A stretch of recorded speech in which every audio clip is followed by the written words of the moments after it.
Hello everyone. Today we are going to discuss some questions related to food chain and food web. Question 1. Define the food chain and food web. Explain the difference between the two. Answer. A food chain is a linear sequence of organisms where nutrients and energy pass as one organism eats another. A food web is a complex network of many interconnected food chains and feeding relationships. The key difference is that a food web shows the multiple feeding relationships that exist in an ecosystem, while a food chain shows only a single pathway of energy flow. Question 2. What is the significance of trophic levels in a food chain? Answer. Trophic levels represent the hierarchical levels in a food chain based on how energy is obtained. The primary trophic levels are producers, also called autotrophs, primary consumers, herbivores, secondary consumers, carnivores that eat herbivores, and tertiary consumers, carnivores that eat other carnivores. Decomposers break down dead organisms at all trophic levels. Next question. Describe the role of producers in an ecosystem. Answer. Producers or autotrophs form the base of the food chain by converting solar energy into chemical energy through photosynthesis. They provide the primary energy source for all other organisms in the ecosystem. Next question. Explain the concept of energy transfer in a food chain. Why is energy transfer between trophic levels inefficient? Answer. Energy transfer in a food chain occurs when one organism consumes another, passing energy along the chain. However, transfer is inefficient due to second law of thermodynamics. Approximately 90% of energy is lost as heat, respiration, and waste at each trophic level, with only about 10% being passed to the next level. Next question. What are apex predators and what role do they play in a food web? Answer. Apex predators are at the top of the food chain with no natural predators. They regulate the population of other organisms, maintaining balance in the ecosystem by controlling the number of herbivores and other predators. Next question. How do decomposers fit into food webs and why are they important? Answer. Decomposers such as bacteria and fungi break down dead organisms and waste products, recycling nutrients back into the ecosystem. They are crucial for nutrient cycling and maintaining soil health. Next question. What is an example of a detritus food chain and how does it differ from a grazing food chain? Answer. Detritus food chain begins with dead organic matter, detritus, and is decomposed by microorganisms before being consumed by detritivores. In contrast, a grazing food chain starts with live green plants being consumed by herbivores. An example of detritus food chain is leaf litter being decomposed by fungi and consumed by earthworms. Next question. Describe the concept of biomagnification and its implications in a food web. Answer. Biomagnification is the process where the concentration of toxic substance increases at each successive trophic level in a food chain. It occurs because organisms at higher trophic levels consume large quantities of prey, accumulating higher toxin concentration, which can have serious ecological and health implications. Next question.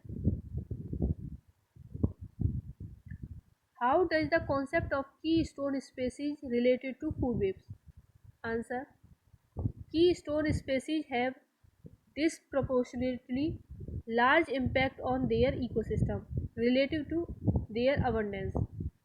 They play a critical role in maintaining the structure of a food web, and their removal can lead to insignificant change in the ecosystem composition and biodiversity. Next question. Explain the difference between primary and secondary succession and their impact on food webs. Answer. Primary succession occurs on previously uninhabited environments, example volcanic rock, where soil must be formed, while secondary succession occurs in areas where a disturbance has happened but soil remains, example after a forest fire. Succession impacts food webs by gradually changing the species composition and interaction within an ecosystem.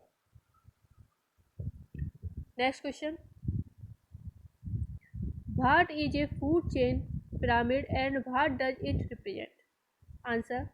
A food chain pyramid or ecological pyramid represents the distribution of biomass, energy, or number of organisms at each trophic level in a food chain. It typically shows a wide base of producers and progressively narrower tiers of consumers. Next question. Why is biodiversity important for stability of food webs? Answer. Biodiversity enhances the resilience and stability of food webs by providing a variety of organisms that can fill ecological holes, ensuring that ecosystem functions continue even if some species are lost. Next question. Describe the concept of trophic cascade in a food web. A trophic cascade is a top down ecological process that starts with predators and cascades down to affect lower trophic levels. For example, removing an apex predator can lead to an increase in herbivores, which may overgraze vegetation, ultimately altering the ecosystem structure and nutrient cycle. Next question. How do invasive species affect food webs? Answer. Invasive species can disrupt food webs by outcompeting native species for resources, preying on native species, or introducing diseases. This can lead to declines or extinction of native species or changes in ecosystem structure and function. Next question. What role do omnivores play in food webs? Answer. Omnivores consume both plants and animals, linking multiple trophic levels and providing flexibility in energy transfer within a food web. They help stabilize food webs by having a varied diet and can shift their feeding habits based on resource availability. Next question. How can human activities impact food webs? Answer. Human activities such as habitat destruction, pollution, overfishing, and climate change can alter food webs by changing the abundance and distribution of species, introducing contaminants, and modifying the physical environment, leading to potential imbalances and ecosystem degradation. Next question. Explain how nutrient cycle, carbon, nitrogen, phosphorus interact with food webs. Answer. Nutrient cycle interacts with food webs by providing essential elements required for organic growth and reproduction. Producers assimilate nutrients which are then transferred through the food web. Decomposers return these nutrients to the environment, ensuring their availability for future production. Next question. What is the difference between bottom up and top down control in food webs? Bottom up control occurs when the abundance of lower trophic level, example primary producers, regulate the population of higher trophic levels. Top down controls occur when predators regulate the population of their prey, which in turn affect lower trophic levels. Next question. How does climate change affect food webs? Answer. Climate change can alter food webs by shifting species distribution, changing the timing of biological events, phenology, affecting reproductive success, and altering habitat conditions. These changes can disrupt existing food web interactions and lead to new ones. Last question. What is an ecological niche and how does it relate to food webs? Answer. An ecological niche is the role an organism plays in its environment, including its habitat, resource use, and interaction with other species. In food webs, this is determined how energy and nutrients are transferred among species, influencing the structure and complexity of web. Thank you so much.